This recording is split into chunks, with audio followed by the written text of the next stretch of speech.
Selamat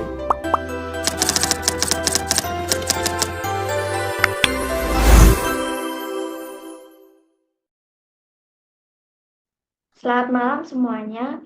Di sini kami akan mempresentasikan mengenai topik dunia dalam arah yang tidak jelas untuk menang dalam persaingan global. Suku bunga kebijakan impor atau ekspor Amerika Serikat dan implikasinya bagi Indonesia. Sebelum kami mempresentasikan hasil pekerjaan kami, izinkan kami memperkenalkan diri terlebih dahulu. Perkenalkan, nama saya Serlia Dinda dengan NIM 24 12 3403. Perkenalkan, nama saya Anastasia Gamila dengan NIM 24 12 34 14. Kenalkan, nama saya Gista Aurelia Putri Haska dengan NIM 24 12 3426. Di sini kami akan menganalisa dengan metode pastel. Yang pertama ada politik. Kebijakan tarif yang dikeluarkan oleh Amerika Serikat ini memiliki pengaruh yang signifikan terhadap kestabilan politik di Indonesia. Kebijakan tersebut menciptakan ketidakpastian ekonomi di Indonesia dan dapat memicu rasa ketidakpuasan di kalangan masyarakat. Penurunan dalam ekspor dapat berujung pada tingginya angka pengangguran dan penurunan pendapatan bagi bisnis lokal yang berpotensi mengganggu kestabilan politik. Langkah-langkah yang dapat diambil untuk menjaga hubungan diplomatik adalah yang pertama, meningkatkan interaksi antara Indonesia dan Amerika Serikat guna menjelaskan dampak dari kebijakan tarif dan mencari solusi yang saling menguntungkan. Yang kedua ada memperkuat kerjasama dengan negara-negara lain untuk membangun aliansi yang mampu memberikan tekanan kepada Amerika Serikat agar mempertimbangkan ulang kebijakan tarif yang telah ditetapkan. Yang kedua ada ekonomi. Kebijakan tarif yang diberlakukan Amerika Serikat berdampak negatif pada Indonesia dalam beberapa hal. Hal yang pertama adalah penurunan ekspor. Produk lokal di Indonesia yang dikenakan tarif tinggi dapat kehilangan daya saing di pasar global. Hal itu dapat berakibat pada penurunan volume ekspor dan mempengaruhi pendapatan negara dari sektor perdagangan. Hal yang kedua adalah inflasi dan daya beli. Kenaikan harga barang impor ini dapat berdampak pada inflasi. Jika barang-barang pokok mahal, maka daya beli masyarakat akan menurun.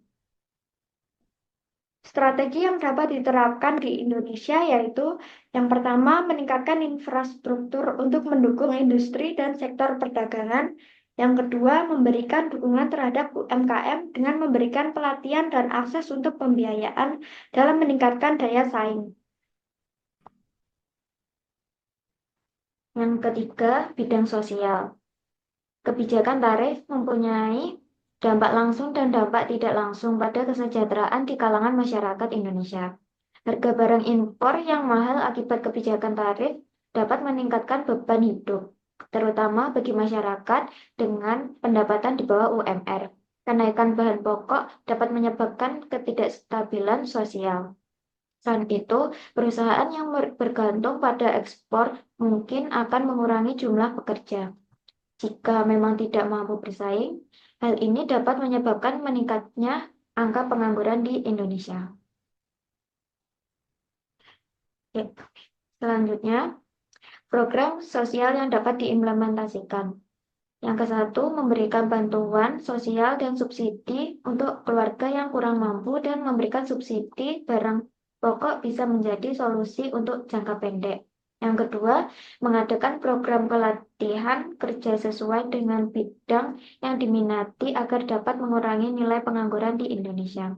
Yang ketiga, mendorong inisiatif yang mendukung pengembangan usaha masyarakat melalui koperasi ataupun kelompok usaha bersama.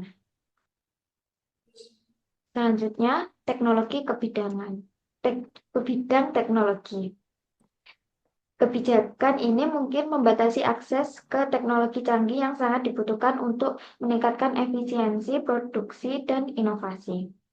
Tanpa akses ke teknologi yang baru, maka industri di Indonesia bisa tertinggal. Ada pula resiko investasi di sektor R&D dapat meningkat.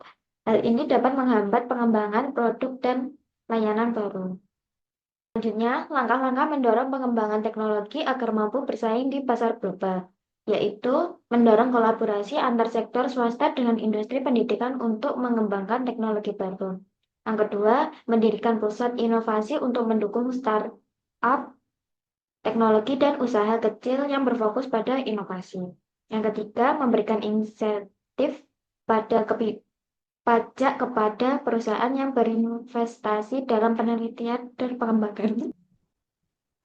Selanjutnya, langkah-langkah mendorong pengembangan teknologi agar mampu bersaing di pasar global, yaitu mendorong kolaborasi antar sektor swasta dan industri pendidikan untuk mengembangkan teknologi baru. Yang kedua, mendirikan pusat inovasi untuk mendukung startup, teknologi, dan usaha kecil yang berfokus pada inovasi. Yang selanjutnya, memberikan insentif pajak kepada perusahaan yang berinvestasi dalam penelitian dan pengembangan. Selanjutnya, lingkungan. Kebijakan tarif Amerika Serikat terhadap barang-barang impor, khususnya dari sektor industri dan pertanian, dapat menyebabkan pergeseran pasar yang berdampak terhadap lingkungan. Misalnya, jika Indonesia harus mencari pasar alternatif atau meningkatkan produksi dalam negeri untuk menggantikan ekspor ke Amerika Serikat, maka bisa terjadi peningkatan eksploitasi sumber daya alam tanpa pengelolaan berkelanjutan. Selanjutnya, integrasi kebijakan lingkungan dalam strategi pertumbuhan ekonomi Indonesia antara lain, yang pertama, mendorong ekspor produk hijau. Ini berfokus pada produk yang ramah lingkungan dan bersertifikat, misalnya produk kehutanan bersertifikat FSC, produk pertanian organik, dan lain-lain. Ini bertujuan untuk memenuhi permintaan pasar global yang sadar lingkungan. Yang kedua, insentif pajak dan investasi. Memberikan insentif kepada pelaku usaha yang menerapkan prinsip ekonomi sirkular dan produksi bersih. Yang ketiga, penerapan nilai ekonomi karbon. Di sini, menyesuaikan strategi industri dan ekspor Indonesia agar relevan dengan mekanisme pajak karbon global. Yang terakhir, pembangunan berkelanjutan. Di sini mendorong penguatan perjanjian bilateral atau multilateral untuk menghindari ketergantungan tarif dari suatu negara. Selanjutnya, di bidang legal atau hukum. Kebijakan tarif unilateral oleh Amerika Serikat terhadap negara-negara berkembang, termasuk Indonesia, seringkali bertentangan dengan prinsip-prinsip WTO seperti MFN dan non-diskriminasi. Selanjutnya, langkah hukum yang dapat diambil di Indonesia. Yang pertama, mengajukan gugatan melalui WTO atau DSP. Jika terdapat bukti bahwa tarif tersebut diskriminatif atau melanggar aturan WTO. Yang kedua, menggunakan mekanisme konsultasi WTO untuk menyelesaikan sengketa secara diplomatik sebelum masuk ke tahap litigasi.